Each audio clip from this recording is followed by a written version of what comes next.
want to get online. I need a computer.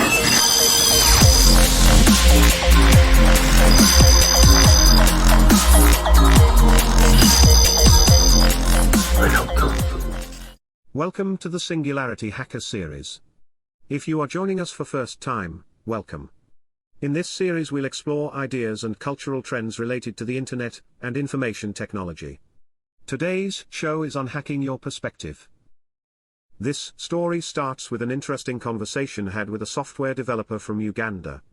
We came in contact through a mutual friend in Dubai, and the next thing you know we were chatting away via teleconference.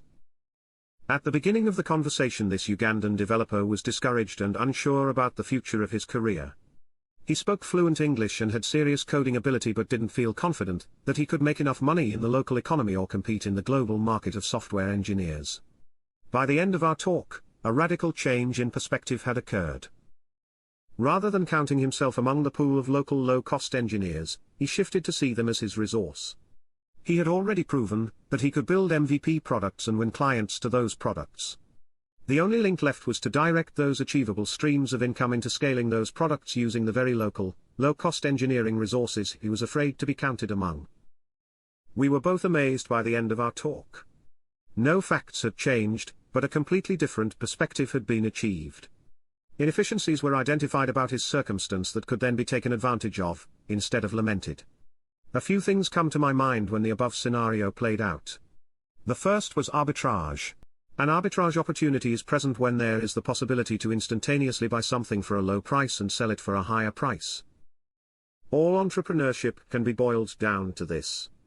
Take something of lower value and moving it into a context of higher value. The real challenge is in identifying those arbitrage opportunities.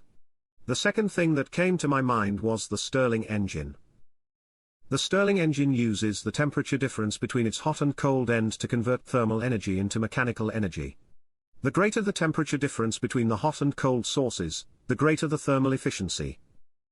Simply stated, a Stirling engine is an engine driven by differences in temperature. By virtue of its makeup, simply placing a Stirling engine on a heat source will cause the motor to run. This thermal inefficiency or disequilibrium is captured and taken advantage of to perform work. You could almost say that the Stirling engine is doing arbitrage on thermodynamics to run itself.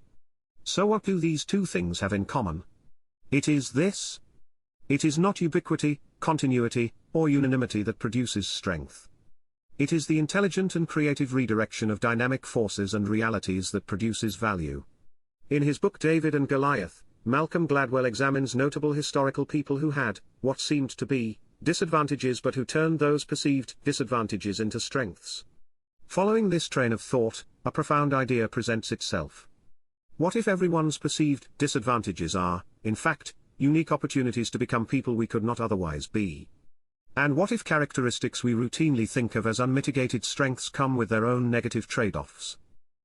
Or, to use Gladwell's own words, giants are not what we think they are. The same qualities that appear to give them strength are often the sources of great weakness. All of economics and engineering demonstrate this fundamental principle. That there is no free lunch. There are trade-offs to every perceived strength or weakness. This holds true for a person's makeup, history, knowledge, and current position in life. Herein lies the challenge and opportunity you face today. Identify the unique arbitrage opportunities present in your exact situation and, like a Stirling engine, use them to your advantage. The only question is whether or not we are seeing them. Ask yourself these three questions. What unique resource do I have an abundance of right now? To whom or in what context would this resource be of greater value? Lastly, ask, what can be done to capitalize on this disequilibrium?